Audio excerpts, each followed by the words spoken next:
J'ai le privilège d'avoir avec moi aujourd'hui Rob Stetson, nouvellement arrivé depuis 5 mois. Ça fait à peine 5 mois là. Wow, ok, Alors de la France. On arrive de la France, on a passé 10 ans et demi avec Parole de Vie en France. Donc, vous avez vraiment commencé votre famille là. Exactement.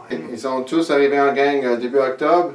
Ouais. Et wow, donc ça veut dire que vous avez fait votre premier hiver comme faux là.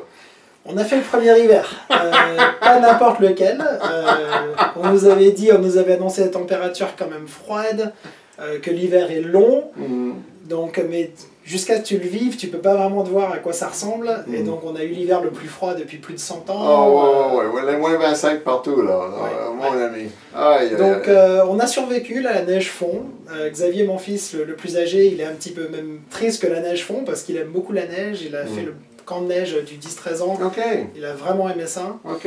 Et donc, quelles autres différences y a-t-il, à part de la température, entre votre ministère en France et qu'est-ce que vous voyez ici? Côté spirituel, mais côté aussi juste de différence dans les deux ministères. En France, au tout début, c'était quand même un ministère pionnier. Donc on démarrait les premières années vers le premier camp en 2003, et ensuite ça a grandi. Ici, le ministère est quand même plus développé dans le sens qu'il y a l'école biblique qui est là depuis le tout début. Et c'est génial de voir que Parole de Vie ici, ça fait plus de 20 ans maintenant qu'on est là, mais on a bâti sur une fondation solide avant qui était Bethel, l'Institut Bethel. Mais de voir, même depuis les 20 ans de Parole de Vie, tellement de jeunes qui sont passés par cette école, par les camps aussi, par le ministère d'église locale, mais qui reviennent servir, qui servent dans leur église locale. Il y en a qui sont pasteurs et missionnaires et tout ça, mais il y en a beaucoup qui ont un travail séculier, mais qui aiment le Seigneur, qui sont dans leur église locale, dans des associations chrétiennes, dans des différentes œuvres. Et c'est cool de voir ça ici. C'est tellement important parce que le Québec comme la France, il y a un vrai besoin spirituel.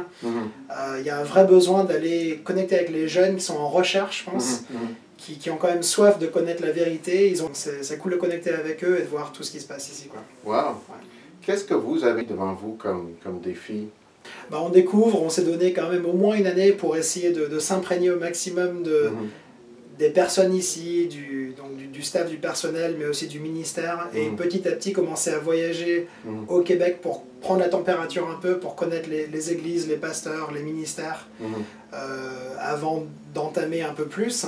Ça, c'est sûr que comme en France, on peut rejoindre la francophonie ici même, à Montréal, à Québec, à Sherbrooke, dans d'autres villes aussi.